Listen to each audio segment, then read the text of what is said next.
Halo sahabat Geo, kita bertemu lagi. Kita akan belajar tentang subkajian dari perbatasan negara di channel Lensa Geografi.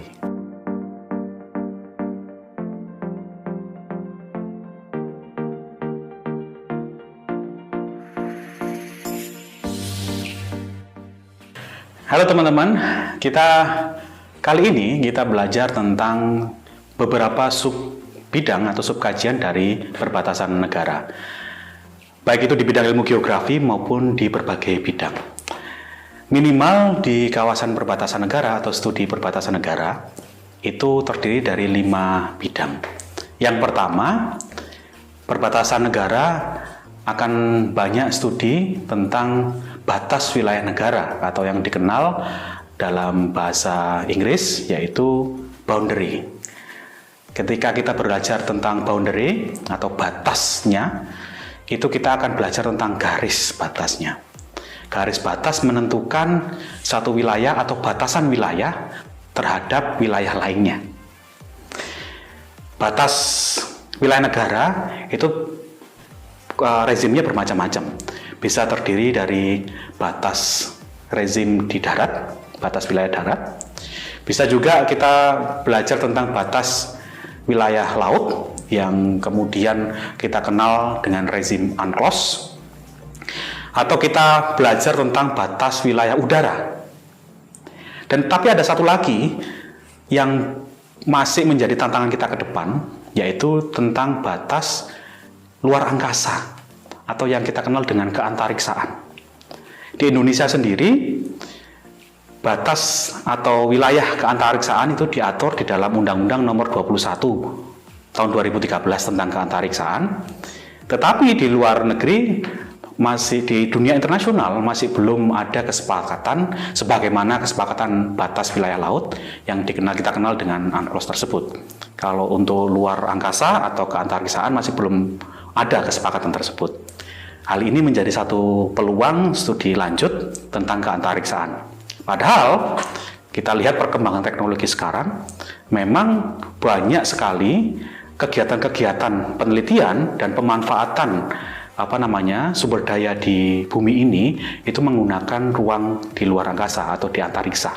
Gitu. Jadi di atas dari ruang udara yang sebagaimana telah ada kesepakatannya, sebagaimana kesepakatan Chicago di dunia internasional.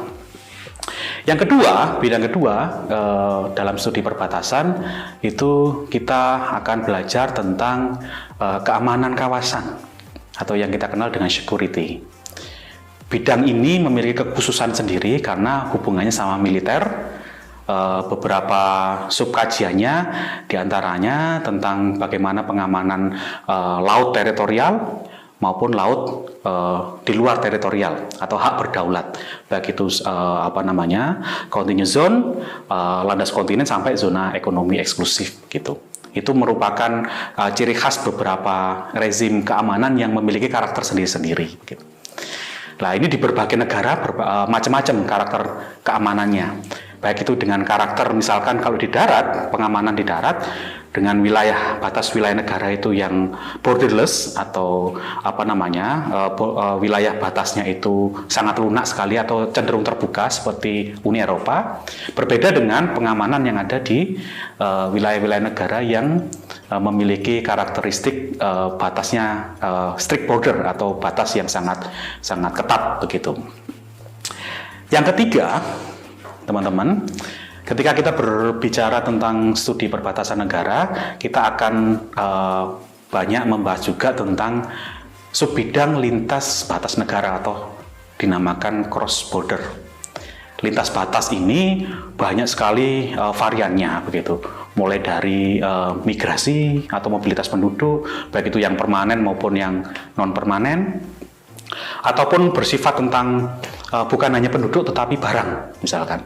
Jadi lintas batas negara baik orang maupun barang. Kita di dunia internasional kita kenal dengan rezim namanya CIQS yang mengurusi tentang lintas batas itu. Apa itu CIQS? C-nya itu adalah custom, I-nya immigration, Q-nya itu quarantine, dan S-nya itu security. Jadi beberapa sektor ini yang banyak sekali berhubungan dengan aktivitas lintas batas negara atau pengaturannya. Yang keempat, di dalam studi bidang perbatasan negara ini kita kenal juga tentang sub bidang, yaitu pembangunan kawasan perbatasan. Jadi sub bidang ini akan banyak mengkaji atau mempelajari tentang karakteristik wilayah yang akan dibangun di kawasan perbatasan. Karena kawasan perbatasan setiap negara itu berbeda karakteristik wilayahnya. Seperti apa cara atau metode pembangunan wilayah yang akan dikembangkan di dalam wilayah perbatasan. Ada salah satu yang menarik yang beberapa tahun ini dikembangkan di beberapa negara, yaitu tentang konsep town twinning atau kota kembar. Yang di lain konsep itu hampir sama dengan konsep sister city, ya. Jadi bagaimana wilayah perbatasan dikembangkan dengan cara bekerja sama dengan wilayah tetangganya atau wilayah lain yang memiliki karakteristik yang sama dengan arah pembangunannya. Teman-teman, yang bidang terakhir yaitu kelima, yaitu bidang tata kelola kelembagaan di kawasan perbatasan. Tata kelola kelembagaan ini atau yang kita kenal sebagai border governance. Ini bukan hanya bidang atau subbidang yang kaitannya dengan pemerintahan saja, tetapi kelembagaan secara luas, yaitu tata kelembagaan secara luas. Bidang ini mengkaji baik itu di skala lokal, yang artinya berkaitan dengan pengelolaan di lapangan maupun di daerah. Ada juga yang pada konstelasi tentang tata kelembagaan di skala nasional. Bahkan ada beberapa bidang kajian yang hubungannya dengan skala multinasional, yaitu di antar negara. Sebagai contoh, misalkan di kawasan Asia Tenggara, itu kita kenal dengan organisasi namanya ASEAN. ASEAN sendiri ada beberapa bidang yang berkaitan dengan tata kelembagaan yang berhubungan dengan perbatasan. Bagaimana mengatur tentang perbatasan. Salah satu contohnya misalkan terkait dengan masyarakat ekonomi ASEAN yang beberapa tahun kemarin itu telah disepakati, yang kemudian itu dikembangkan atau diterapkan di dalam kawasan perbatasan, bagaimana implementasinya.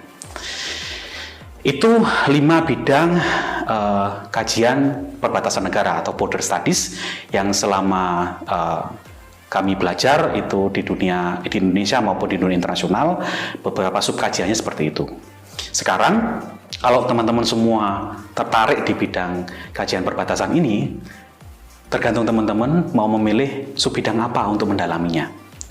Bisa itu satu subbidang secara mendalam atau gabungan dari 2 bidang, ada 2 subbidang, misalkan sebagai contoh, karena ini saling terkait. Karakteristik batas wilayah negara akan berpengaruh dengan karakteristik atau cara atau metode pembangunan wilayah yang ada di perbatasan. Misalkan pembangunan wilayah di Uni Eropa, di kawasan perbatasan di Uni Eropa berbeda dengan pembangunan wilayah yang ada di Asia Tenggara atau di Timur Tengah misalkan, dengan karakteristik strict border yang tadi sudah saya sampaikan. Begitu teman-teman, singkat tentang beberapa subbidang kajian perbatasan negara. Sampai jumpa di episode beberapa materi lainnya. Tetap saksikan di channel Lensa Geografi. Assalamualaikum.